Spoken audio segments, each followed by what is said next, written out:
500 generasi Z yang merupakan mahasiswa Politeknik Negeri Bali PNB antusias mendengar pemaparan kemajuan pembangunan Bali dari Gubernur Bali periode 2018-2023 Wayan Koster di Aula PNB. Mereka juga mengapresiasi capaian pembangunan dalam masa kepemimpinan Wayan Koster yang sangat dirasakan masyarakat Bali.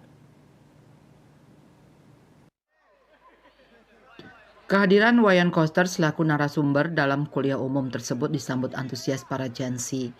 Mereka mendengarkan dengan seksama pemaparan dari Wayan Koster terkait materi generasi Z sebagai penerus masa depan Bali dalam pembangunan peradaban Bali.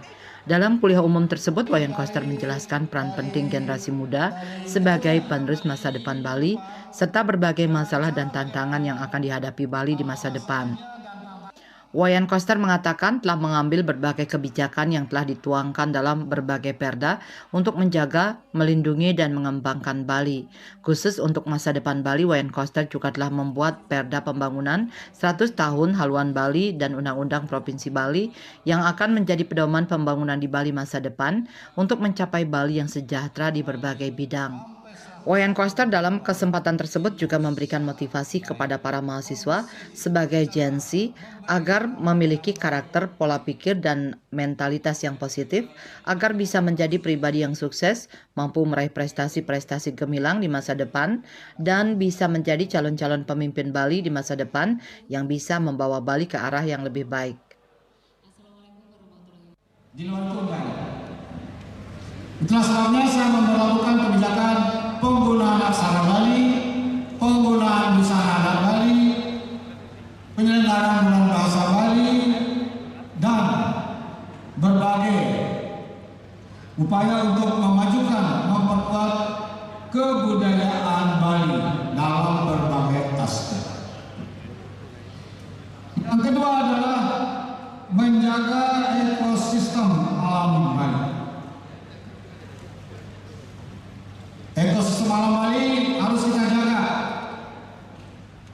Pertama adalah melakukan kebijakan pembatasan timbulan sampah plastik sekali pakai. Sementara Direktur Politeknik Negeri Bali Inyoman Abdi memberikan apresiasi positif terhadap berbagai kebijakan Wayan Koster yang telah dirasakan manfaatnya oleh masyarakat. Pihaknya berharap motivasi yang diberikan kepada mahasiswa bisa menjadi bekal bagi mahasiswa untuk meraih prestasi di masa depan dan menjadi calon-calon pemimpin Bali di masa depan. Ya, peningkatan kontribusi komitmen untuk anak-anak vokasi. Anak-anak vokasi ini perlu diperhatikan. Bukannya saya adalah Direktur Pendidikan Tinggi Vokasi, bukan. Anak-anak vokasi yang memiliki kemampuan ekonomi kurang disupport supaya mereka menjadi anak-anak yang sukses yang bisa membantu orang tuanya. Sementara sejumlah mahasiswa menyatakan sangat terinspirasi dari biografi kehidupan Wayan Koster dari nol hingga bisa menjadi Gubernur Bali. Mereka juga memberikan dukungan terhadap berbagai program pembangunan Wayan Koster yang telah nyata-nyata sangat bermanfaat untuk kepentingan masyarakat, seperti pelabuhan, penataan Besakih, shortcut, dan lainnya. Perjuangan beliau untuk meniti karirnya sampai saat ini yang bisa menjadikan saya motivasi hingga saat ini. Mungkin dari sosok beliau ini saya bisa nantinya ke depannya bisa menjadi semangat saya atau motivasi saya agar saya dapat menjadi manusia yang lebih baik ke depannya. Proses itu bagus ya untuk meningkatkan produk lokal juga kan, itu warisan leluhur, warisan budaya leluhur. Jadi saya apresiasi. Dalam kesempatan tersebut, Wayan Koster memberikan apresiasi kepada mahasiswa yang bernama Ketut dan Nyoman sebagai wujud apresiasi terhadap kearifan lokal Bali, khususnya keluarga berencana khas Bali yang keberadaannya dewasa ini mulai berkurang. Riase Bali TV.